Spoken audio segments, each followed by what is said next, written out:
Welcome to Accelerate Your Wealth, a podcast by Rebecca Robertson, founder and director of Evolution Financial Planning. This series, we're focusing on female financial independence, looking towards a stronger financial future.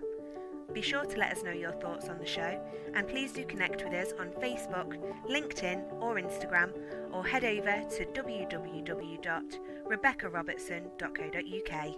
Hey, it's Rebecca again. I'm a lone ranger with my podcast today, and this is another mini series for my 5 mini series for my up and coming challenge, The Next Level, which is going to be on the 6th of June. If you've listened to day 1, we talked about mindset, and now we're going to be talking about increasing your income.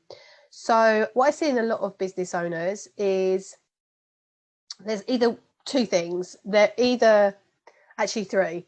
They're either, maybe just starting out, or they may have had a break, or they've sort of had to stop June because of COVID, or they just never really got going, the wheels in motion, because it's all about that momentum and consistency in business.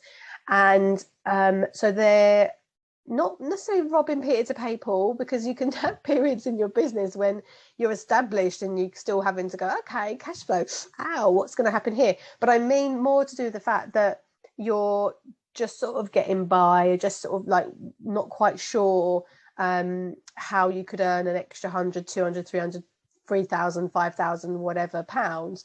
And it's that real sort of starting point of income.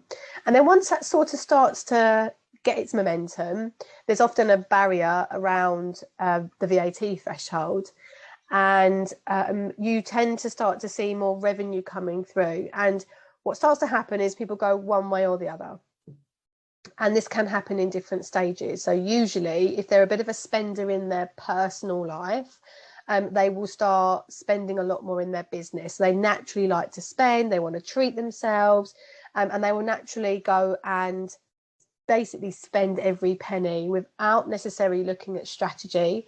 They will see investing in them and their business as the core thing, and their business starts to become basically an expense center.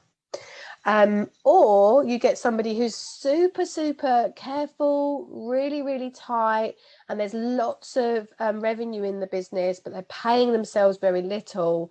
So although the first one that I described, where they're basically an expense center, their business becomes a massive outlay, but they're getting so much enjoyment because they're going on retreats as a business expense, they're working with a new coach, they're up leveling their knowledge in some way. Sometimes people do that too much too quickly, whereas the other person that's been a lot more sort of careful isn't benefiting from some of that sort of buzzy fun stuff. They've got a lot of money left in the business, but they don't always paying themselves very much. And what starts to happen is accountants, typically their job is to do your tax return, so that it's all retrospective, it's looking in the rearview mirror, as my lovely friend Nicola Hurren talks about, rather than looking ahead and in the future. And if you listen to other podcasts, I've had accountants come and talk about this kind of thing. It's a real issue where people are looking more respectively rather than future. A lot of people don't plan, they're just sort of in business, we just sort of see where things go. So when it comes to increasing your income, so for some people it's just a case of just reviewing what finances are in place, and we're going to talk a little bit more about that in day 3 and day 4. But what I think is quite unusual for people is they don't think about revenue streams. They don't think about the different kind of revenue streams that could be out there. And one of the things we're doing on the masterclass that I'm doing after the challenge is we're going to be talking about the different kind of revenue streams you can have in your business, and how could you naturally add something on into your business. But more than that, what also then doesn't happen is we don't actually look at our existing client base. We don't look at our existing people that are currently paying us money. A, what are we charging them? B, how are we invoicing them?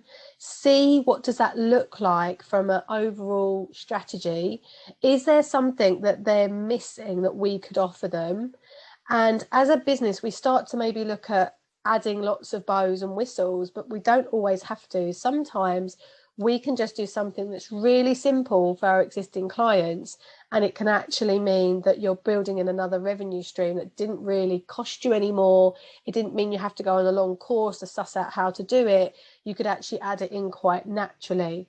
But what happens is that we're constantly on the, busy on that hamster wheel, and we're not necessarily taking a step back or a step out to look at, okay, what other things could I be doing in my business to grow? And some people use the word scale. Sometimes people don't want to scale, they just want to grow a little bit. And when it comes to your income and increasing your income, profits come before that. So the revenue, and then obviously what your net profit is after expenses, allows you to pay yourself more. So how can you start to pay yourself more? How can you start to say, okay, I want to give myself a pay rise? So in the challenge, we're going to be starting to look at, well, what do you want that income to look like? So for a lot of people, what they do is they don't have the I talked about mindset before, but we don't lay down the foundation. So you wouldn't naturally go from earning, say, 10 grand a year to 100 grand a year. Things are done organically on a consistent basis. And so we have to shift these things bit by bit by bit. We have to challenge ourselves organically, bit by bit by bit.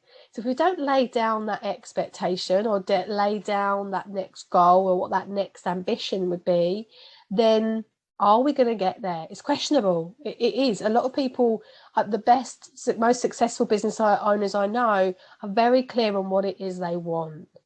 So that's what we're going to be talking about in the challenge, about how you can increase your income. What do you really want? What ways could you increase how you pay yourself? So that's what we're going to be talking about. I'm really super excited. On day 3, we're going to be talking about managing your cash flow in business. Day 4, managing your cash flow personal. And then we're going to talk about how you can start investing. And we have a masterclass on the Monday the 13th, which is how to maximize your revenue, cash flow and wealth in business. So I'm really excited to get kickstarted with my challenge. It's been a long time coming. You'll see in the show notes below the link to the challenge. Do come and find me in my Facebook group. Come and say hello. I'm really looking forward to getting started and helping so many of you when it comes to paying yourself more, scaling your business or leveraging your position and building yourself up to that next level, whatever that might look like for you. Sending you lots of love and have a lovely day.